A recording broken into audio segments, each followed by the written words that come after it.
নমস্কার বন্ধুরা, আপনাদের একটা টিউবলাইট স্ট্রিপের প্রবলেম দেখাচ্ছি, মনোযোগ সহকারে দেখুন। দেখুন বন্ধুরা, যখন এসি লাইন ইনপুট হয়েছে, এসি লাইন ইনপুট হওয়ার সময় এই যে দুটো দেখছেন রেজিস্ট্যান্স আছে, এই রেজিস্টার দুটো কি হচ্ছে প্রবলেমটা আমি দেখিয়ে দিচ্ছি। এই দেখুন, দেখছেন ঘুরছে, এইটা একটু টাইট আছে কিন্তু এইটা ঘুরে যাচ্ছে। এই দেখুন লুজ কানেকশান এখানে হচ্ছে। যে মিস্ত্রি কাজ করে দিয়ে গেছে সে বাল্ব তো খারাপ বলেইছে, দ্বিতীয় কথা বলেছে হোল্ডারও খারাপ। আদৌ হোল্ডার খারাপ না, এটা কি প্রবলেম হচ্ছে, এই যে জয়েন্টটা আছে এই জয়েন্টটা থেকে এই প্রবলেমটা হচ্ছে। এই যে দেখছেন নড়ছে, এই জয়েন্টের এখান থেকে ছেড়ে দিচ্ছে, এই জয়েন্টটা ঠিক করে এখানটা দেওয়া নেই। তো জয়েন্টটা আমি দেখুন, এই জয়েন্টটাকে আমি জ্যাম্প করে দেবো।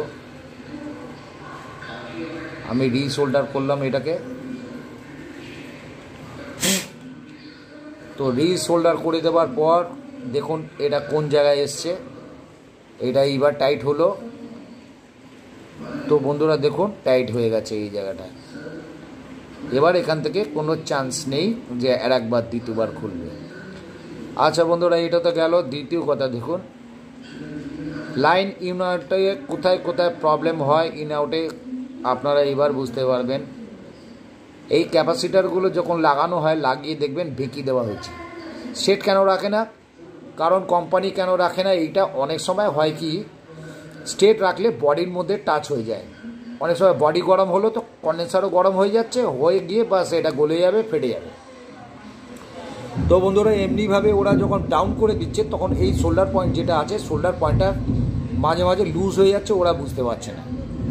কোনো সময় শোল্ডার পয়েন্ট যখন এমনিভাবে লুজ হয়ে যাচ্ছে, তো আপনি কি করবেন, এই শোল্ডার পয়েন্টে হালকা করে এই জায়গাটা যে আছে এখানে একটুখানি রাং দিয়ে দিন।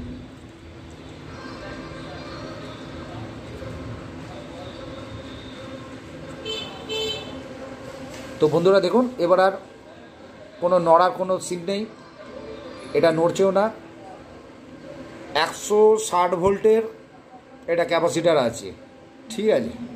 তো 160 ভোল্ট যদি ক্যাপাসিটার থাকে তাহলে এমএফডি খুব জোর হবে ওই 82 থেকে 100। হ্যাঁ, এখানে দেখতে পাচ্ছি বন্ধুরা 82 এমএফডি। তো এইগুলো ধরে এখন ওই ছোট ছোট যেগুলো ডিম বাল্ব হয়, ডিম বাল্বের মধ্যে থাকে। তো এই হলো হালকা ফুলকা কাজ থাকে যেটা মিস্ত্রির কাছে আমরা পাঠাই। ভিডিওগুলো ঠিক করে দেখুন বন্ধুরা, আস্তে আস্তে আপনারাও জেনে যাবেন, শিখুন।